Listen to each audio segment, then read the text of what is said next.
José Uri, antes de pasar a José, tú escuchaste a Temo ayer. No, increíble. Hay que matarlo en este país. No, y además habló muy bien, habló con el corazón y con la razón.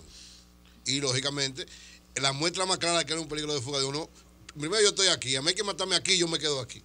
Entonces, ¿cómo se puede ir una gente así? Bueno. Julio, un atentado en Irán, 12 muertos, 39 heridos. 12 muertos, 39 heridos. 39 heridos. Ahora en la mañana. Hoy, en la mañana de hoy. Esto es en Irán. Recordamos que Irán está del Golfo Pérsico. Sí. Y que era uno de los estados que estaba al margen de estos atentados del conflicto. Es extraño, aunque es parte en Irán. de la guerra. Es decir, es parte, está complicado en el tema sirio, pero no se había producido durante. Ahmadinejad. Así es, de donde fue presidente, el expresidente Mahmoud Ahmadinejad. Aunque yo sé que a alguien debió haberle llegado muy lejos el mensaje de que yo no esperaba que me iban a enlodar así. ¿A quién le dirigió ese mensaje él? Bueno. ¿Quién ha hablado de lodo? La verdad es que si yo tengo que creerle al procurador o a Temo, le creo a Temo. Bueno, José La Luz, son las 7:53 minutos. Adelante. Muchas cosas que decir de esta audiencia maratónica. Terminó a la 1 aproximadamente. 15 horas. Y entonces eso contradice totalmente la sociedad que estamos viviendo. O sea, una cosa reiterativa, repetitiva, todo el mundo diciendo lo mismo, y un ministerio público pidiendo la misma medida de coerción para todos los imputados, como si todos tuvieran el mismo nivel de responsabilidad y todos tuvieran el mismo riesgo de fugarse, cuando el código dice que la prisión es una excepción, que la norma es la libertad. Y que los delitos son individuales. Y entonces que las responsabilidades las responsabilidades son individuales. Eso de una automáticamente le pone un tufo. Pero agrégale al tema de los 18 meses, porque a mí me llamó bastante la atención, no se estila, aunque es posible, cuando el Ministerio Público pidió que Rondón cumpla esos 18 meses en La Victoria y los restantes en Najayo. Sí, pero esos son ya detalles que sí, o sea, esos son. Pero el hecho de tú decir que todos tienen el mismo nivel de responsabilidad para complejizar el caso es una cosa realmente que solamente se pudiera entender en función de la presión social que tenía ese Ministerio Público.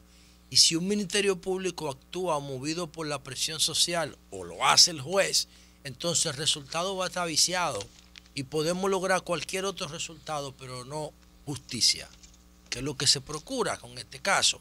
Entonces, con relación a la maratónica de la audiencia, hay que decir que la sociedad actual va en sentido contrario de eso. La sociedad quiere resultados prácticos, procesos prácticos.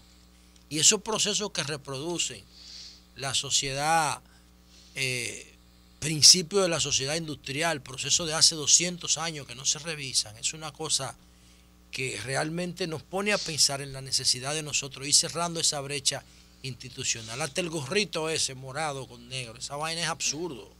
Suerte que ahí estamos en la Suprema Corte de Justicia, que es un edificio con aire acondicionado y moderno. Eso parece una audiencia en un país desarrollado. Pero esa audiencia en ese Palacio de Justicia con un abaniquito de pared. Mire, mi hermano, y los abogados con una servilleta aquí en el cuello para que el cuello no se le ponga marrón.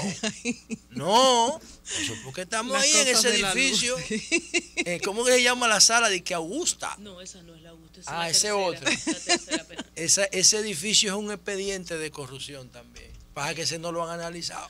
O sea que si se analiza la Suprema sale con procesada. Todo, así mismo es. Miren, entonces, pero hay que destacar a este juez Francisco Ortega, que es un juez cercano, un juez simple, un juez que en el mismo proceso de el conocimiento de la solicitud de medida de coerción se ponía de acuerdo en la forma con los mismos imputados,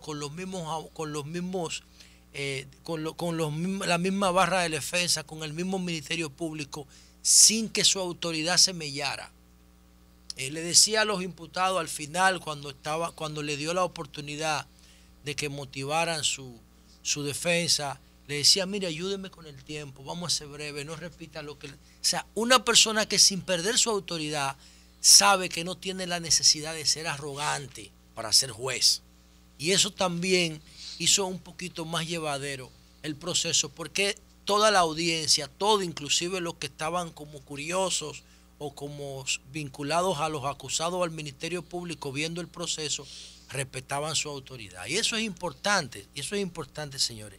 Ahora, yo viendo el final de esto, yo pienso que ahí, si nosotros leemos el Código Procesal Penal, sabemos que desde mi punto de vista no hay motivo para que ninguno de esos imputados enfrenten el proceso desde la cárcel. Yo particularmente no la veo. Y ese juez, que repito, es el autor del Código Procesal Penal anotado desde mediados de la década pasada, que lo escribió, él sabe que no hay motivo para que esos imputados no enfrenten su acusación desde su casa o desde su oficina. No la hay. Bueno, la sociedad quisiera que lo metan a todo en un calabozo, una parte de la sociedad. Yo no estoy hablando de la culpabilidad de nadie, a mí no me interesa esa vaina. Yo estoy diciendo que según establece el Código Procesal Penal de aquí, al que yo he bautizado como copy-paste procesal penal, según ese código, ninguno de esos que están ahí imputados configura la prisión ahora como medida de coerción. Quizá después sí. Ahí hay varios que yo los vi hablar y a mí prácticamente no dijeron nada, ni ellos, ni su barra de defensa. Hay otros que sí, que hicieron una buena exposición y yo pienso que inclusive el juez pudiera mandar a gente para su casa de manera definitiva en el día de hoy, a las 4 de la tarde. El boli le dice al juez que se dé rápido con eso porque hoy es el tercer juego de Golden State Cleveland y no podemos enfrentar una audiencia maratónica como esa otra vez. ¿Y cuál es tu posición respecto a lo que dice el boli? No, yo pienso que hoy nada más se va a leer el dispositivo de la sentencia, porque ya acuérdate que el juez duró. No. El boli le dice al juez tal cosa, pero tú como que secundas al boli. No, porque yo sé que no van a volver a durar hasta las 10 de la noche con eso, solamente van a leer el dispositivo de la sentencia y ya. Eso se pudo haber hecho ayer, porque el juez, claro, porque acuérdate que, es que el juez le daba 3 minutos, 20 minutos a la defensa de un imputado y el tipo se tomaba 37. Y eso hizo que la cosa se alargara. Pero eso se pudo haber decidido anoche. Acuérdate que él duró una semana con el expediente en la mano deliberando. O sea que él tiene su decisión tomada y lo que había era que tratar de modificársela en el día de ayer. Entonces, yo creo que eso se decide hoy antes de las 6 de la tarde. Viendo el tema en perspectiva, decir lo siguiente. La República Dominicana, que tiene una gran cantidad de leyes que son letra muerta, tiene que fortalecer algunas y tiene que crear otras a partir de esta situación. Una parte positiva que tiene este proceso es que por primera vez, yo no sé si alguno de mis compañeros recuerda otro escenario, por primera vez en la República Dominicana, el Ministerio Público tiene un perfil tan independiente. Por primera vez. Yo no recuerdo en mi tiempo de vida pública que tengo manejando casos en los medios de comunicación que un Ministerio Público enfrentara a un grupo de imputados con tanto poder político. Yo no lo recuerdo. No sé si alguien lo recuerda. ¿Y eso qué va a hacer? Esa actividad, independientemente de todos los fallos que citaba Julio, que yo creo que tiene muchísimo también, independientemente de todo eso, va a empoderar al resto del Ministerio Público y a los fiscales, que a partir de ahí se van a atrever, porque aquí nadie se atrevía, independientemente de la escuela de la magistratura o de la ley del Ministerio Público, a agarrar unos imputados con tanto poder político del entorno presidencial, porque la gente no sabe, hay gente Temo y Leonel tienen 40 años camellando juntos en política. 40 años. Temo y Leonel. Temo y Danilo. Temo y Danilo también. No, Temo y Danilo. Nosotros dos están embarrados. Lo que pasa es que Temo no lo dijo ayer. Cuando Temo empezó su exposición, dijo que desde 1994 todas las decisiones políticas y técnicas y las reformas él ha estado presente. Cuando él habla de 1994, él se refiere al Pacto por la Democracia y el rol que jugó el PLD en ese Pacto por la Democracia. Eran Temo, Leonel y Danilo y unos cuantos miembros del Comité Central y Político los que redactaron la posición del PLD en ese Pacto por la Democracia que 2 años después lo tenía en el poder. Por eso yo digo que son gente del entorno presidencial, que están siendo procesados por el Ministerio Público que el presidente nombra con decreto. ¿Son o eran? Son. Bueno, ¿son o eran? Bueno, puede ser. Puede ser que después se rompa la... Yo creo que, como dice Rosario Espinal, el Partido de la Liberación Dominicana va a tener que emplearse a fondo para superar esta crisis. Pero yo creo que ahí ya, independientemente de que lo suelten mañana, ahí hay heridas que nunca van a sanar. Porque poniéndome en la posición de los imputados, ellos quisieran que independientemente de que se le procesara, se le tratara con otro tipo de criterios, sobre todo eso de filmar los arrestos y subirlos a las redes, el mismo Ministerio Público. Eso yo no lo entiendo. A mí me gustaría que en algún momento alguien me lo explique. Porque tú estás procesando gente que hizo campaña contigo. Y a menos que tú seas de piedra, uno genera sentimiento, ¿no? Entonces, esa gente que hizo campaña con Danilo para que Danilo ganara en el 12 y en el 16, independientemente de que ahora se vean empañados en un acto de corrupción o que su responsabilidad esté comprometida, ellos, no la sociedad, ellos esperan un trato respetuoso del Ministerio Público de su gobierno, independientemente de que haya un manto de sospecha sobre eso. Pero en sentido general, yo creo que ese Ministerio Público, actuando con esos niveles de independencia, quizá por la presión internacional, quizá por la presión de la Marcha Verde, quizá por la presión de los norteamericanos, se dice que había norteamericanos merodeando por ahí, porque recuerden ustedes que la Procuraduría y la Suprema están en el mismo edificio. Están en el mismo edificio. Y se dice que hay gente hasta del FBI en la parte que corresponde a la Procuraduría General de la República. Yo no tengo evidencia de eso. Pero la presión de donde haya venido ha servido para empoderar a un Ministerio Público, a una Procuraduría que va a generar ese efecto en el resto del Ministerio Público. Y ahora los fiscales y los procuradores fiscales se van a atrever a partir de ahora a poder emprender acusaciones en contra de gente con influencia política y económica, y eso ayuda en sentido general a la sociedad. Con relación a las leyes que les decía, miren señores, el tema de la ley electoral tiene que cerrarle la brecha al financiamiento electoral chatarra. Eso lo hemos dicho muchas veces. La mayoría de la gente que está ahí va a ver su responsabilidad comprometida por la forma del financiamiento electoral en República Dominicana. Ahí hay gente que en términos rutinarios tiene un comportamiento excelente, como dice Temo, pero cuando llega la hora de las elecciones, atrapan todos los pesos que le pasan por el lado. Y ahí está el problema. Entonces atrapan todos los pesos que le pasan por el lado y hay dinero que no se puede coger.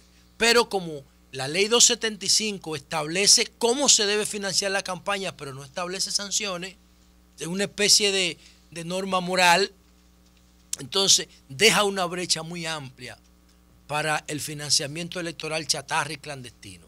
Y el sistema partidario de República Dominicana no se queja, de modo que todos cogen su cuarto. Todos cogen su cuarto. Si el escándalo de Odebrecht no revienta en Estados Unidos porque le hackearon el sistema de correo a Dilma, entonces eso no se sabe. Y esa brecha para el financiamiento chatarra hay que cerrarla en esa ley electoral y de financiamiento de campaña. Y otra normativa que nosotros en este caso tenemos que crear o tenemos que incluir en alguna de las existentes es el lobby. Es el lobby. Cuando el PLD me mandó a estudiar en Washington, a mediados de la década pasada, 2004, nosotros veíamos cómo allá se hablaba normalmente del lobby. Hay hoteles para lobistas en Washington, hay tiendas para lobistas, hay restaurantes para lobistas. Entonces en Estados Unidos, en el caso de Odebrecht, hubiese generado un problema legal por la sobrevaluación. Pero no hay necesidad de soborno, ni de sobornar, porque eso está normado por una ley. Entonces Walmart, por ejemplo, que es una tienda de venta al detalle, no le puede dar $1 millón a un candidato, porque viola la ley. Pero a cada empleado lo pone a cooperar. Entonces a cada empleado lo pone como donadores de campaña. Y dona por cada empleado Walmart, y así suma la cantidad de dinero que los candidatos necesitan. Yo no sé si eso está bien o está mal, pero hay un marco legal. En Estados Unidos, Rondón es un lobista. Y ya, punto. Y paga impuestos. Entonces no es verdad que nadie en ningún país del mundo va a producir una negociación con un volumen de dinero tan grande y no se va a quedar con una comisión. El problema es que la comisión aquí no está normada por la ley y se convierte en un dinero ilegal. Pero en un país desarrollado eso no genera ningún problema, porque eso está previsto. Entonces nosotros tenemos que movernos a una normativa que incluya la posibilidad de que alguien produzca o favorezca un negocio y se gane su comisión por eso. Entonces, por otro lado, el caso de la madurez de Estado, señores. Estoy convencido de que si el Estado dominicano hubiese hecho un acuerdo con el Estado brasileño para hacer toda esa infraestructura vial y esas presas, no hubiésemos tenido ningún escándalo. Y yo le pregunto a ustedes, ¿ustedes han escuchado algo de Cuba con el caso de Odebrecht? ¿Y ustedes saben que Odebrecht estuvo en Cuba haciendo trabajo? Bueno, déjalo ahí. Yo no lo voy a dejar ahí. Déjalo ahí, que Cuba y Venezuela no, porque lo que pasa es que tú sabes que es una dictadura, pero el escándalo de Cuba y de Venezuela no, ahí. Lo que yo quiero significar es lo siguiente. Lo que yo quiero significar es lo siguiente. Cuba hizo acuerdos con Dilma y con Lula, no con Odebrecht. ¿Y quién construyó? Pero Dilma y Lula no construían. Espérate, ¿qué dijo? No, espérense. Son las corporaciones privadas. ¿Qué dijo? Escúchenme, porque ustedes parece que estaban viendo el juego de pelota ayer. ¿Qué dijo Rondón? Rondón dijo, no es verdad que Odebrecht llegó aquí en en el 2002. Fue el presidente Cardoso. Sí. ¿No lo dijo ahí? Sí, lo dijo, sí. Lo dijo Rondón. Fue el presidente Cardoso que dijo que crearan las condiciones para que... Aquí. Entonces, lo que yo estoy diciendo, que sí los presidentes intervienen. ¿A qué vino aquí Lula? No fue a promover negocios. Nosotros no hemos dicho que no intervienen. Pero yo estoy diciendo cómo... Nosotros decimos que quien ejecuta la obra es un actor privado. Bueno, entonces, ¿qué yo hubiera hecho si yo soy presidente de la República o cualquier otra persona que quiera prevenir esos escándalos? Viene Odebrecht aquí y empieza a repartir cuarto entre los funcionarios. Yo llamo de una vez a Lula. Ven acá, hay esta gente tuya repartiéndome cuarto entre los funcionarios. ¿Qué tú y yo hablamos? Es un pacto de Estado a Estado, que eso es lo que yo creo que se dio en Cuba. En Cuba, Odebrecht, el gobierno cubano, las autoridades locales cubanas de infraestructura y los gobiernos brasileños se pusieron de acuerdo. ¿Tú crees que si hubiera algo de Cuba en materia de corrupción, no estuviera sonando en el nuevo Herald de Miami? Ya hace rato. ¿Por qué no lo hay? Hace rato. Porque esos tipos son unos verdugos. Entonces, si los gobiernos locales, tanto el de Hipólito como el de Leonel y el de Danilo, hubiesen negociado de Estado a Estado con Lula y con Dilma y con Cardoso, nosotros no tuviéramos hoy este escándalo. Porque todo ese dinero que corrió, todo ese dinero ilegal que corrió aquí, ese dinero ilegal se hubiese podido formar parte de un acuerdo institucional. Y lo que se robaron esos tigres, porque yo sé que una franja se la robaron, ¿o no? Lo que se robaron esos tigres hubiera servido para hacer 2 o 3 escuelas o 2 o 3 hospitales. Cambio y fuera.